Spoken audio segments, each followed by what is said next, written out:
기시다 일총리 키이우 갈 듯. G7 의장국의 책임감. 기시다 후미오 일본 총리가 러시아와 싸우는 우크라이나를 조만간 직접 방문할 것이란 보도가 나와 주목된다.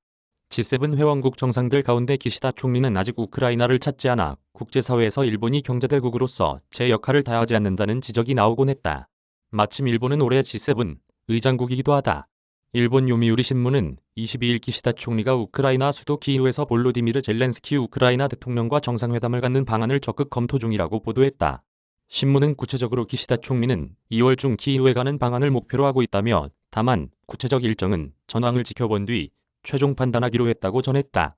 이어 기시다 총리가 우크라이나를 방문하게 되면 G7 정상회의 의장국으로서 우크라이나에 대한 지속적인 지원을 주도하겠다는 의사를 표명할 생각이라고 덧붙였다. 지난해 2월 24일 러시아가 우크라이나를 전격 침공한 이후 G7은 국제사회에서 러시아에 대한 경제 제재를 주도하고 있다.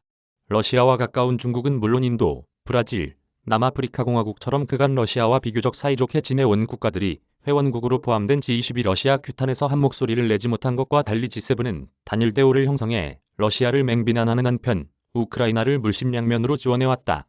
전쟁이 터진 뒤 G7 정상들은 저마다 키이우로 달려가 젤렌스키 대통령을 응원하고 또 우크라이나 국민과 의 연대를 강조했다. 이제는 물러난 보리스 존슨 전 영국 총리가 선두에 섰고 그 뒤를 이어받은 리시 수넥 현 총리도 취임 직후 우크라이나를 찾았다. 쥐스텐 트리도 캐나다 총리, 에마뉘엘 마크롱 프랑스 대통령, 올라프 숄츠 독일 총리도 키이우에서 젤렌스키 대통령과 만나 지원을 약속한 바 있다. 이탈리아의 경우 현 조르자 멜로니 총리의 전임자인 마리오 드라기 전 총리가 마크롱 대통령, 숄츠 총리의 우크라이나 방문에 동행했었다. 조 바이든 미국 대통령은 경호 문제 때문에 직접 키이우에 가지는 않고 있다. 다만 그는 영부인 질 바이든 여사, 토니 블링컨 국무장관, 로이드 오스틴 국방장관 등 정상급의 버금가는 비중 있는 인사들을 잇따라 우크라이나로 보내 미국의 강력한 지원, 의지를 피력해왔다. 이번에 기시다 총리가 키이우행을 결심한 것은 올해 G7 의장국으로서 책임감이 발동한 결과로 풀이된다.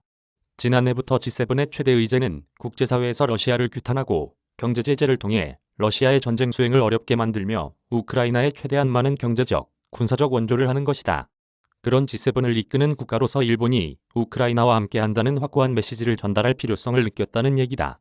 앞서 지난 6일 젤렌스키 대통령은 기시다 총리와의 전화통화에서 그의 키이우 방문을 적극 요청한 것으로 전해진다. 요미우리 신문은 두 정상의 만남이 성사되면 러시아의 우크라이나 침공을 비난하는 공동성명을 발표하게 될 것이라고 예측했다. 기시다 총리가 의장을 맡아 G7 차원의 대러시아 추가 제재 및 우크라이나 군사원조와 재건 지원 등을 논의할 G7 정상회의는 오는 5월 19에서 21일 일본 히로시마에서 열린다. 김태훈 기자 이메일 주소